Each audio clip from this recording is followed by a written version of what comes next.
Near we'll fan the flame. Empowered minds rise and soar. Use your own AI. We'll explore.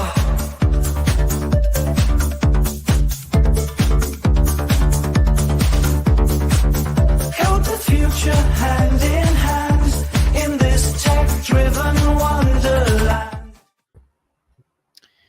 Okay, hello. Episode 23. Holy crap, this is a lot of episodes, but it's really amazing to have Sreeram here. We're gonna have an amazing episode diving into AI. I'm sure we'll touch on EigenLayer and lots of fun stuff. I'm sure lots of people already know Sreeram, but do you want to introduce yourself quickly? And absolutely. Thank you so much, Ilya. Really excited to be here. Start as an introduction. I'm Sreeram. I started the EigenLayer project like 3.5 years back, and used to be a professor at the University of Washington, Seattle. Before doing crypto, I used to work on computational genomics, and through which I got into AI a little bit. We even had a spin-off from our lab, a startup working on applications of AI to 5G. But super excited to be here. It's one of my most passionate areas. And I don't think there's anybody better than Ilya and Alex to discuss this with. I was just telling them before the conversation that I am a fan of the whiteboard series that Near did like 4 years back. Learn everything about every protocol out there and how they think about designing it. So this is a modern version of that with AI stuff. So super excited. AI sprinkle, yeah. Not sprinkle, AI everywhere, and crypto sprinkles. Yeah. Well, I mean, first of all, we haven't had actually a whiteboard about EigenLayer, so I think no, it's that. That's a mistake.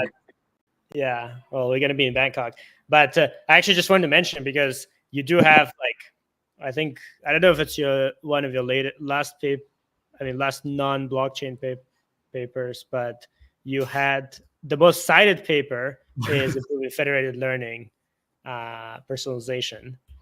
So you have quite a few of kind of machine learning papers back in 1819, which somehow gets more cited than blockchain papers. I don't know what's up. It's clearly right. Like there's no stuff. Everybody in academic. One of the reasons I switched from what happened was my PhD was in peer-to-peer wireless systems, and peer-to-peer wireless didn't go anywhere. So after I finished my PhD, even though we solved some like theoretical problems in that thing, I was looking for what's a high impact area, and then got into genomics, which I entered into and doing like protocol, algorithms for analyzing genomics data, mostly statistical learning. And as I was doing it, the funny episode is in 2017.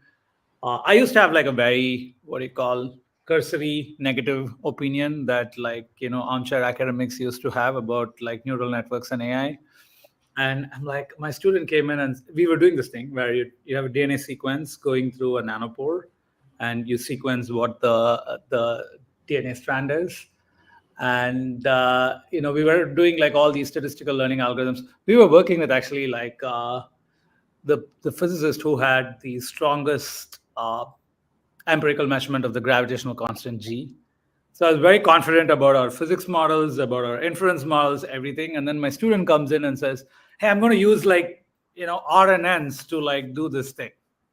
I'm like, what kind of an idiot are you? It's maybe good for things which don't have mathematical models. Here we have the absolute best model. So you're going to go knock yourself out, waste your time. 2 weeks later, he beats our benchmark.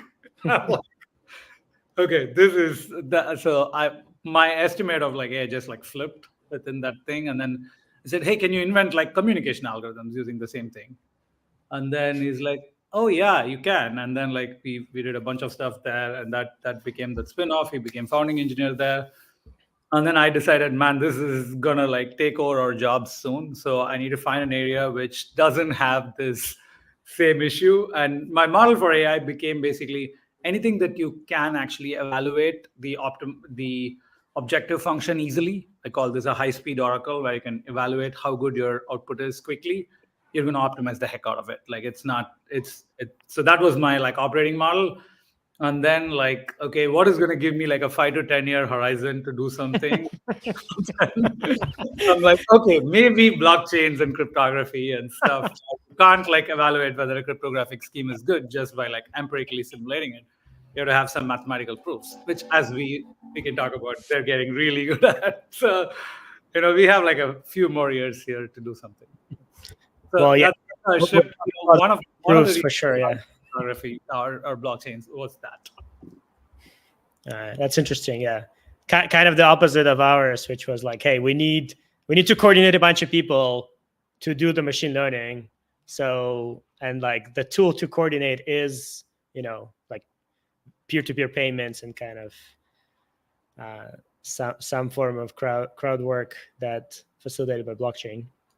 Yeah, amazing. I somewhat unrelated, but I just want to call out when I remember recently the A16Z report came out, and I saw Near is number 2 on like number of active addresses. Kudos, like you guys kicking ass and getting there on the way to coordinating, yes, agents and people to do this. So super excited for that.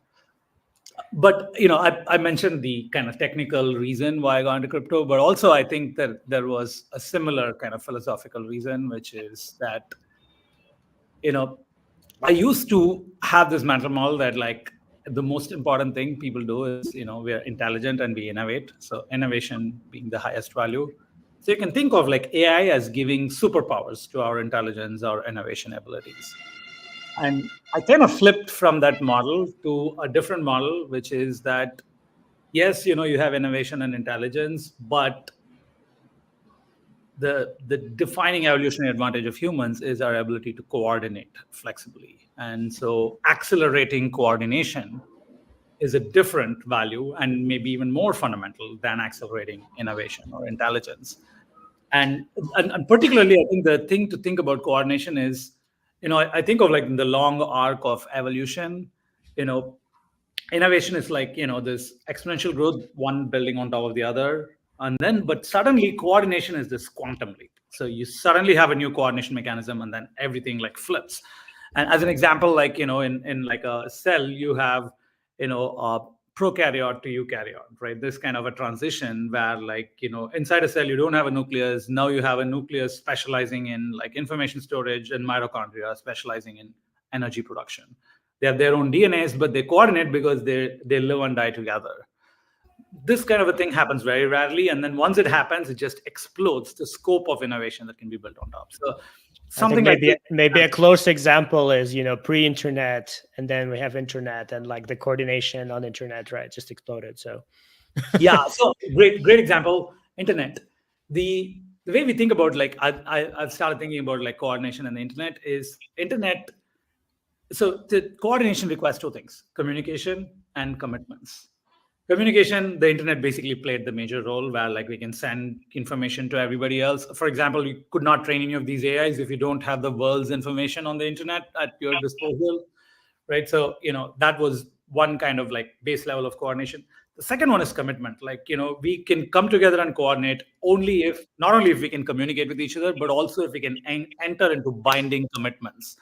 Hey, we produce this episode, we spoil the shares equally, whatever the division rule is, and then like that's a binding commitment. Once we know there's a binding commitment, the game theory of cooperate versus defect completely changes. So the internet, the communication super substrate, crypto, our commitment super substrate, and then together you can actually like now build arbitrary new interesting coordination structures on top.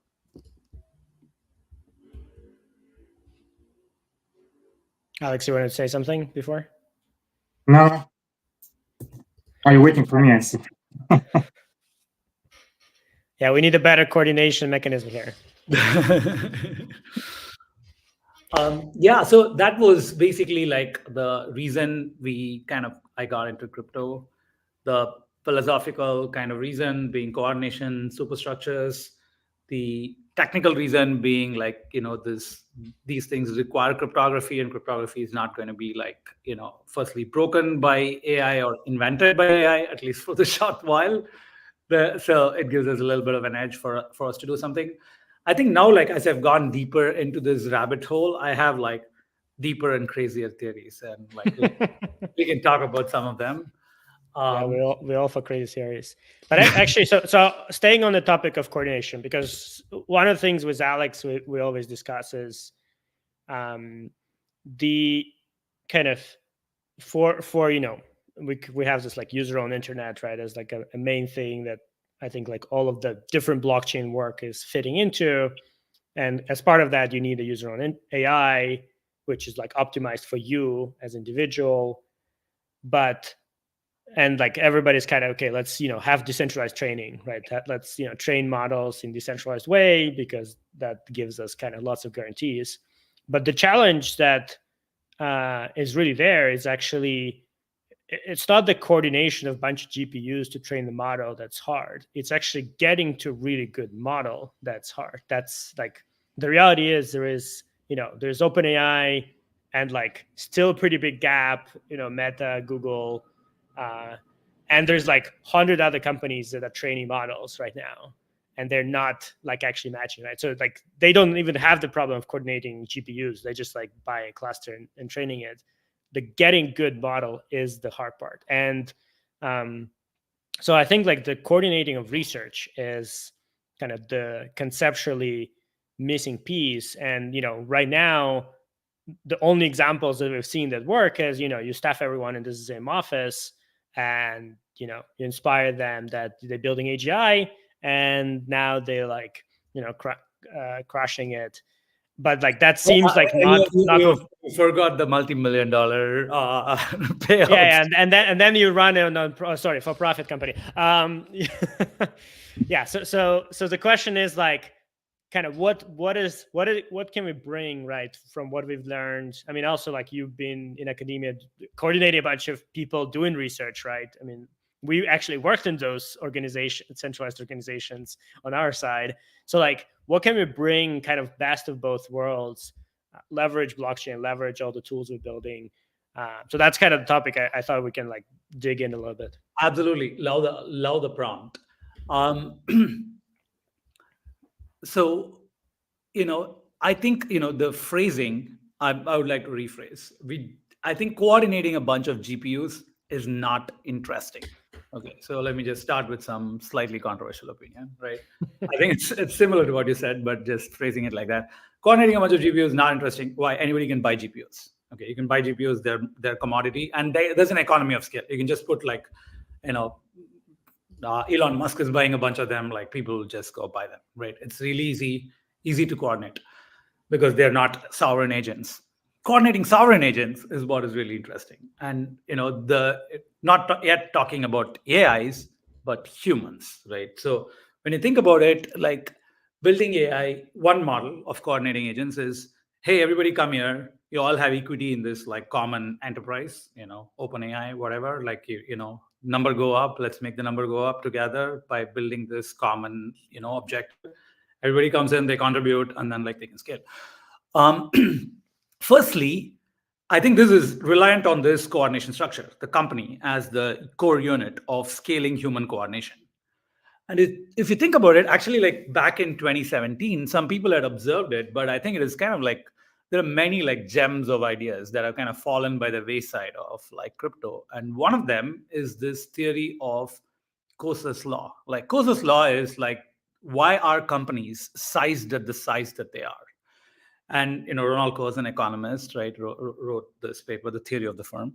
And it's basically like, a company is this big because, it's easier to coordinate individuals internally than it is to coordinate individuals across organizations.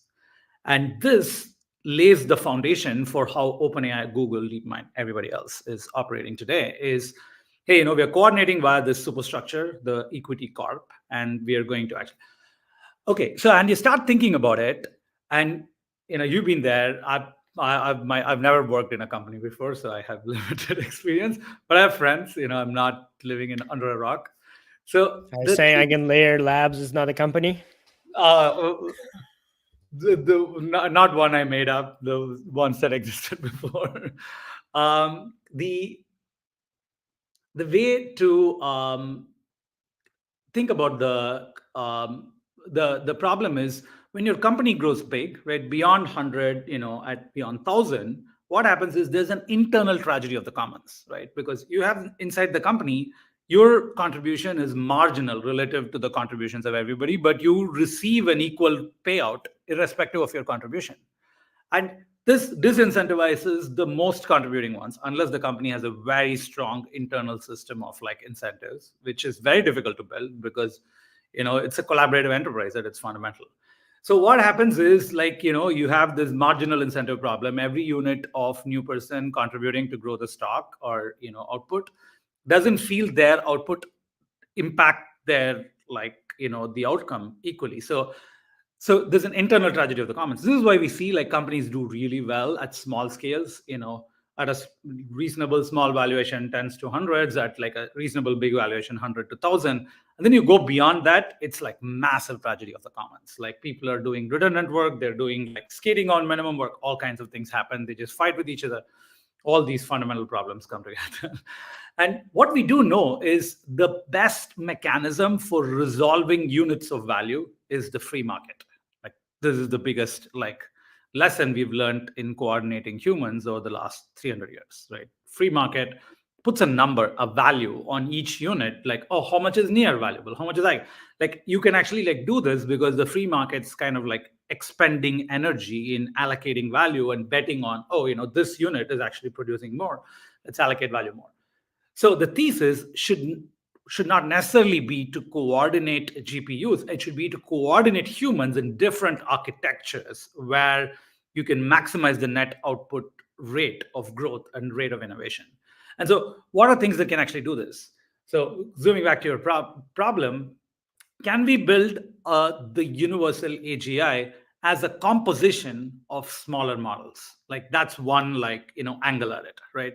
You say, there is some context-free general intelligence, and then there is contextual specific intelligence. There's the best intelligence for evaluating where a tomato is from, a best intelligence for say singing a song in Tamil, which is my native language.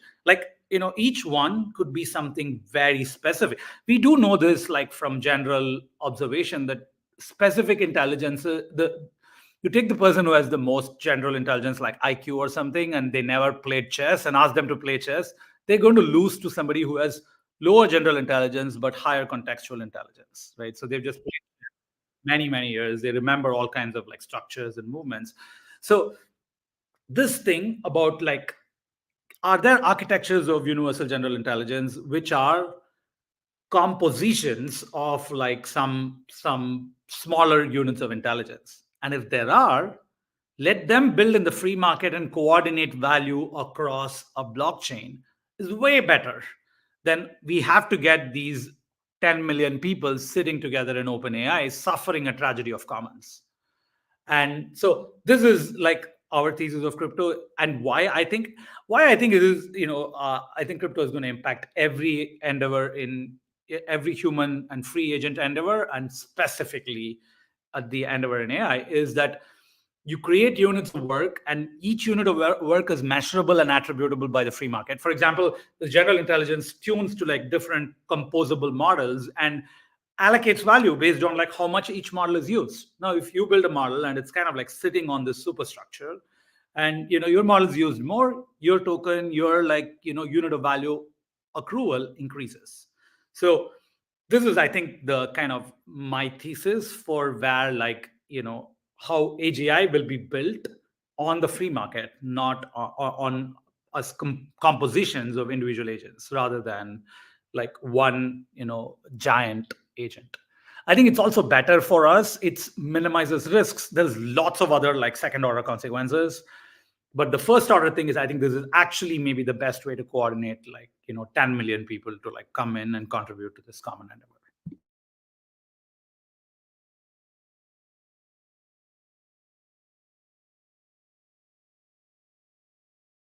Yeah, I've been thinking for a while along the same lines. How do we? So effectively, if you think of a large lab working on AI, let's say they have 300 tier 1 researchers working full time, but the number of important breakthroughs happening is relatively small. Like let's say they have like 10 impactful breakthroughs per year that move the needle, right? So that means that first of all, that means that bringing in something on the order of 10 people who are good to work on an effort is relatively meaningless, right? Because the expected time before a breakthrough is relatively high, right? So you want to, but also the problem is those labs are capable of bringing the absolutely best talent, right? But in the wild, we will have it will be in order for us to capture people of that quality, it will need to be an even bigger sample of people, right? So we need to find a way to orchestrate thousands of people potentially working on the same goal, which is hard, especially given there is a little bit truth to that. There's also a little bit of the opposite to that, which we're seeing already in OpenAI, right? Like many of the founding team is going out doing their own thing. It's a kind of like a sense of a signal of the tragedy of commons, right? Hey, we come together towards this common enterprise, and then like, hey, actually, I'm the one who's doing all this shit. Like, why should I And I think this is the fact that each one of those like 200 whatever people that you're talking about, they believe their thing is going to be the thing that moves the needle the most. And as long as there is a kind of coordination superstructure that can help like compose the values created by each one of them in some like meaningful way, it might. So anyway, just like a observation there on the like an empirical observation on the tragedy of commons, which is that they can bring these people together, but to keep them together, and because of the kind of same type of problem that I think is already happening empirically. Yeah, it is definitely the case that a lot of people who like the employees, how do you distinguish between those? Like people who actually dig the trench. A lot of them start companies, right? Perplexity is a good example, right? Aravind was at OpenAI back in 2022, I think.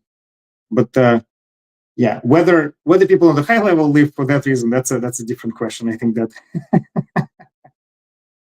But maybe, like Alex, if you want to contrast, because I mean, we had that conversation like, hey, is this going to be a lot of kind of specialized AI? Let's just call them agents, models, services, systems that you kind of interact and coordinate with, or this is going to be a big model that you need a lot of human intellect coordinated together to advance kind of what it does, right? Because I think that's like a pretty polar view on where this is going and how to coordinate these efforts. At the same time, it may be that both are true, right? They don't mean like that, either or. But I think it would be interesting, Alex, if you want to highlight like what's the other, like, hey, a big model coordinating lots of researchers to kind of push the envelope kind of look like. Interesting. So I definitely do believe in one model future. I don't know how important my opinion is. I don't think we have enough information to predict, right? It's just a gut feeling that it will be one large model that is connected to all the APIs and whatnot, and just like effectively, like sort of GPT-5 scenario. But hopefully, it's not going to be GPT-5. Hopefully, it's going to be some sort of like either Intellect One or whatever. I don't remember the name of the Prime Intellect One or something like that, right? Something built by the community. But I don't. The part about that model orchestrating researchers is I don't remember the reference, but I do think that it's the interesting problem there is that you don't need just a lot of researchers. Each unit of research requires resources, right? You cannot just like AI is alchemy. In the blockchain, I can be sitting in case in point, the consensus that is driving near today, I came up with it sitting on a beach in Puerto Rico, right? I didn't need any resources to to come up with it, right? But AI is alchemy, right? So your hypothesis is not worth anything until you actually tried it, and something on low scale doesn't necessarily transfer to the high scale. So it's interesting, how do you orchestrate? If you have thousands of people, you probably don't have resources to actually power them, continuously pushing. So it's an interesting problem. not quite AI. It is a great prompt. There are, I think, the scaling problem, right? Which is that basically, unless you have a lot of resources, you can't even experiment because these are emergent at only large scales. I think that's a really pressing problem.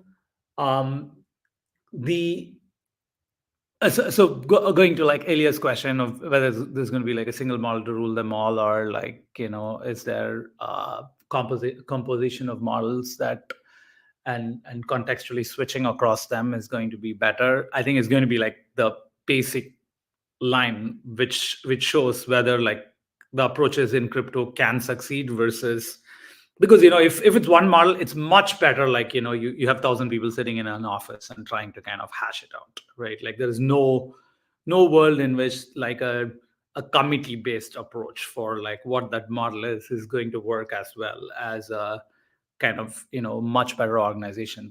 So I do think that will basically draw the boundary. It might also be that you can actually build composition of models which are pretty close to the original one. Like it's maybe the big central one is the first one that is produced, and in 6 to 9 months or 1 year, whatever, like there is an alternative which is built on this composition theory.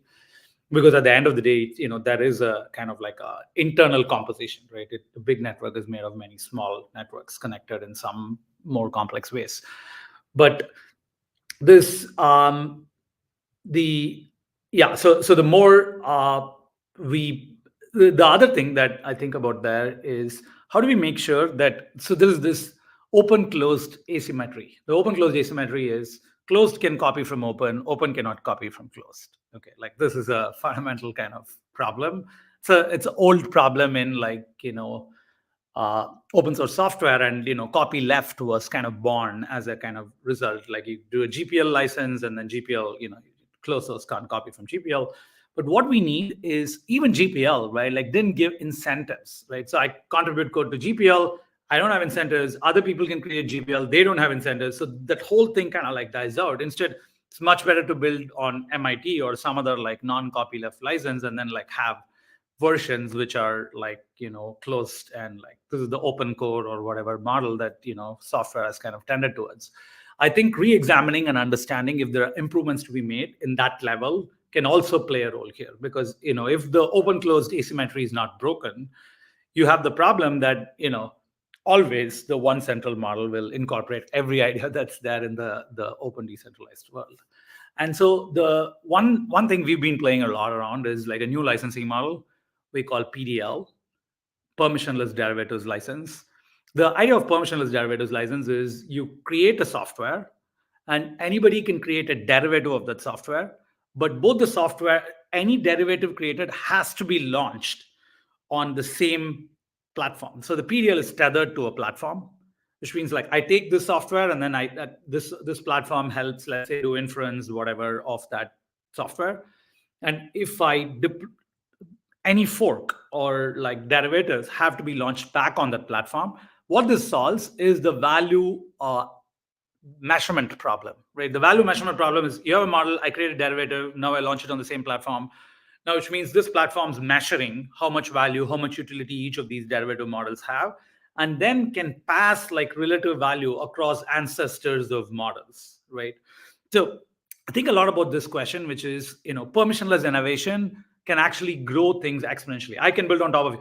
It's one of the reasons where, like, in NeurIPS, one of the big, AI conferences, which is where I heard about Elia's paper first. I was at NeurIPS 2017 in Los Angeles, and in the crowded poster stand. I don't know if Elia was there or not. Elia, were you there? I was there, yeah. I mean, we were manning it, I think, in 2 shifts. So yeah. Okay. I barely knew anything about any of this stuff, but I did see a very crowded stand in Los Angeles. There's also like a tipping point for me to know, like, okay, this is gonna go crazy. And this is November 2017, I think, December 2017, and then I shifted to crypto. But the reason I mentioned that is when we're thinking about these model derivatives, if you can allocate value to like these derivatives, and each small unit of improvement can accrue value because they're being built one on top of the other, it's actually like way better for like people to contribute back to the commons. The reason I mentioned NeurIPS is I used to observe this trend, which is, I come from a kind of very mathematical oriented subset of statistics, information theory, and where like people take 3 years to publish one paper. And what NeurIPS set is a new pattern where like every 3 to 6 months, people just like batch whatever ideas they have and then publish it. And initially I thought, oh, these are like, this is not a good idea. But then now I see that as actually the accelerant for the rate of innovation, because you publish like small snapshots. Other people can build on top of your snapshot rather than only you can build on top of your own things. So you have way more papers, but each paper is, the net rate of growth that you have as an area actually grows much faster. It's the same thing with innovation, right? Do I need like everybody to come together and build this one big model? There are only like 10 companies in the world that could try to do that. Whereas if each of us can contribute a diff on top of like an existing model, oh, this is a fine tuning, this is this thing, this is that thing, and then like each one like passes value across through those ancestors, then I think you get like a much more interesting thing where as a creator of like new ideas, new models, you're also incentivized heavily. And maybe each of these like new models has their own token, because all value allocation kind of can be passed back to the kind of like the thing, all of them happening on chain programmably. Like, so there is, I think, really interesting things to be done in this intersection, at least as an experiment. But the thing that I feel like very deeply is we have a very narrow time window to do this. So I'm really glad you guys are taking like a leadership position here in pushing this. And I think we have a very narrow time window to actually like do this. I think 2027 is going to be crazy. So just backing out from there, we have like 2-3 years. And it's, if we can show that crypto actually can be very powerful in this kind of a setting, there's absolutely no other better use case for all of crypto.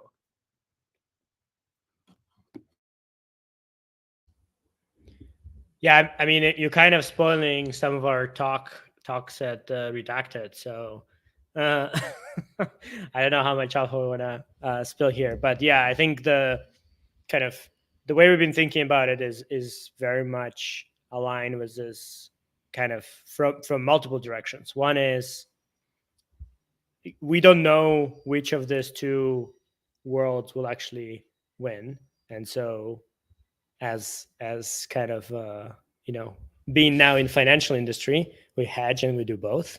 And so we need a way to coordinate AI agents, and even beyond AI agents, how to coordinate any market participant effectively and create effectively a protocol for them to exchange information, pay each other, have the commitments to do that. And then on the other side is, well, this is still about research and innovation, and how can we accelerate the speed of innovation in this open way, right?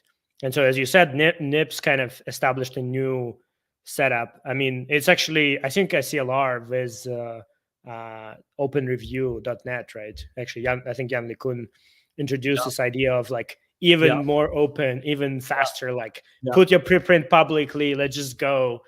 Let's just shit on it. I mean, comment on each other's papers in public, and created a Twitter-like environment for academic papers.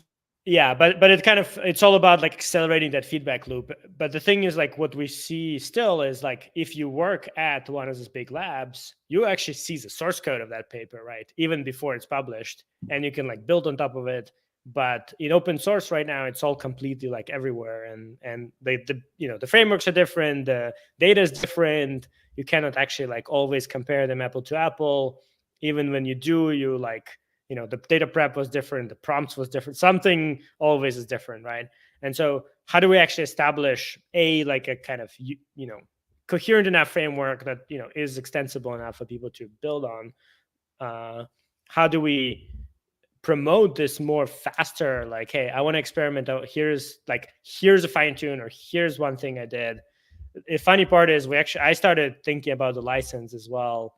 I think it was like last year, because that does sound like something very much like, hey, how do we actually prevent that? I think I kind of got stuck because I talked with a bunch of people, and for license to really truly work, you kind of need to buy in from commercial organizations, and commercial organizations hate like new licenses, and like their lawyers are really like, their brain melts when you like introduce anything. And like for non-commercial, right, you end up like, you kind of don't want to like like if it's a research, you don't want to actually like charge them effectively, so you want them to use it. So you kind of like, the same reason why copyleft I think doesn't function very well is because the people who actually want to open source stuff already don't care about the financial like directly, and the people who care about financial, they use open source more to get the attention, and then they end up building stuff closed source.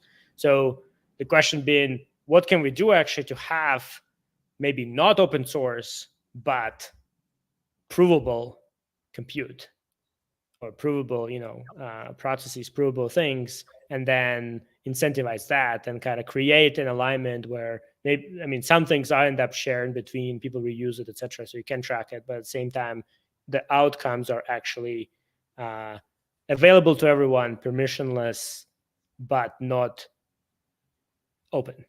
So like open source, right? And that's an interesting, on its own kind of challenge. And then on the other side, like how do you coordinate research to be faster, to like build on top of each other?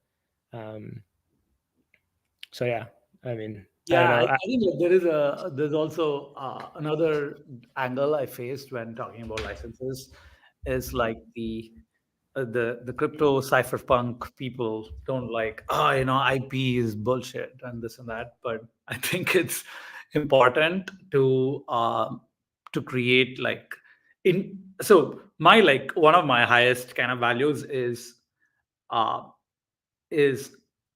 you can, in a crypto language you'd call incentives. In like my traditional language, I'll call it karma, which is like, if you contribute more to the commons should give back more to you, and if you contribute like negative things to the commons should hit you back. And this is a very important thing to regularize these common systems of commons. And when you're creating knowledge, for example, and publishing it in the commons, and right now if you don't have any incentives to do it, a person sitting and thinking, hey, I go join OpenAI, I get $2 million a year, I just sit and contribute here in open source. Like, it's like I have to do this like on the site, right? Like it's not exciting. And so, yeah, totally. So there's a lot of angles in getting this right. And, is it like, do we need more powerful on-chain mechanisms like private inference and other things can actually like help a lot? One question I had for you guys is, where are you guys on safety, right? What's AI safety doomerism like? How far on the curve are you guys? I have my own opinions about safety. It's interesting. I was talking to, I was at a dinner, and there was a bunch of guys from different safety labs. One was Anthropic, naturally, and the one was I wouldn't remember the name, but it's something like National AI Safety Institute. Not like that, but along the lines, same embedding. And both of them were effectively thinking towards how do we make the model we train safe, right? So in case of Anthropic, they say, hey, how do we make Claude not accidentally not say sorry, at the end of the sentence? Or, the National Institute didn't have their own models, but they were like working with the labs, how do we make sure that their model is safe, which I don't think is the concern at all. I think the concern is how do we make sure that a threat actor who has access to 100,000 GPUs doesn't train a model that will annihilate us all, and we cannot do anything about it. So, from this perspective, the way I think myself personally about safety is how can we address a particular problem that will arise, right? So I will give you an example of this thinking, right? One of the big, so obviously misinformation is a very big place where models will make it even worse than it is today, and it's already quite bad. But another place where AI in the short term can do a lot of damage is effectively breaking the internet, in the sense that all the code that the internet is built upon, it's like millions of lines of code, which is written over many years by many people. It naturally has a lot of bugs, right? And the security model of this code is that a very smart person, by looking at this code, will not find it, right? Because a lot of very smart people looked at it and they didn't find it. And like every now and then, like heartbleed happens where, someone does find something, right? But the thing is that the model doesn't need to be AGI complete in order to start finding bugs better than us, right? So, like it would, like models already clearly showing faster pace of advancements in code in other areas of life, right? So for one, they are better than us at finding bugs. The only question is who will invoke it first? A good person who will immediately patch all of the issues, right? Or a bad guy who will just right? And the bad guy could be different here. It could be a bad guy who seeks profit, right? Like presumably, it's my assumption. I have no idea, but some of the two-letter agencies probably have zero days, which allow them to SSH to my machine, right? But they're not going to do that, or maybe they will, but they're not going to reveal the existence of those, right?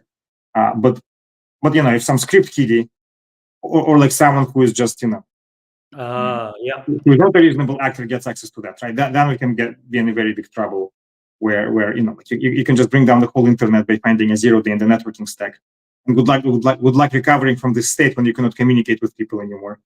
So that's one of the fears they have, and we can work directly towards addressing it, right? Like the simplest way would be investing right now heavily into formal verification, and start rewriting or formally verifying bits and pieces, the most fundamental ones, so that by the time the models are good enough to penetrate our defenses, we have formally verified stack, that powers the core of the internet, and then we know that it's very unlikely to be broken.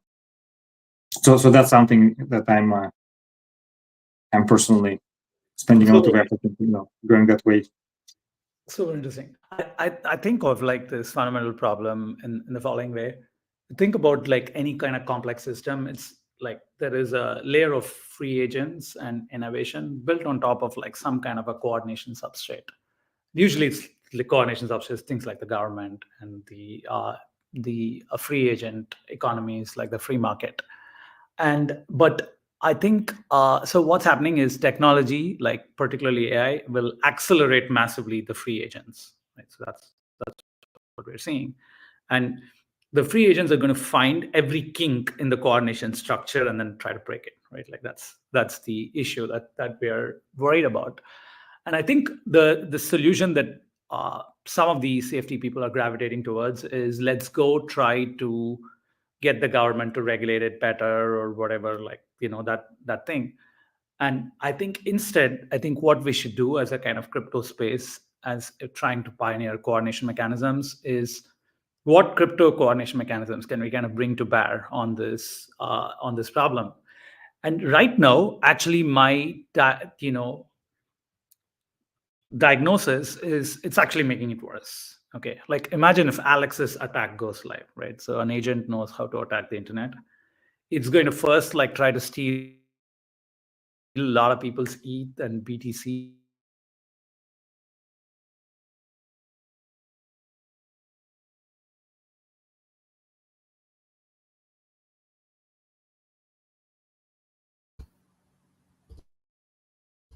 I think we lost.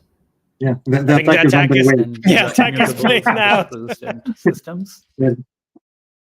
Yeah, we lost you for a couple of minutes. When you started talking about the plan of the agents, they shut you down so that you don't reveal it accidentally.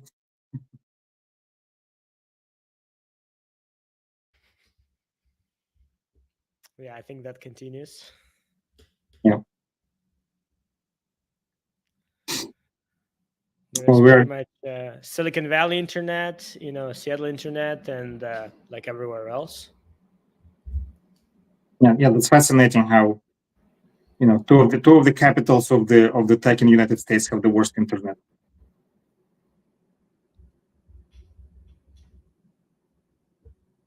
Okay, I guess we lost Sreeram. We're 30 seconds away from ending the episode anyway, right? Well, or is it?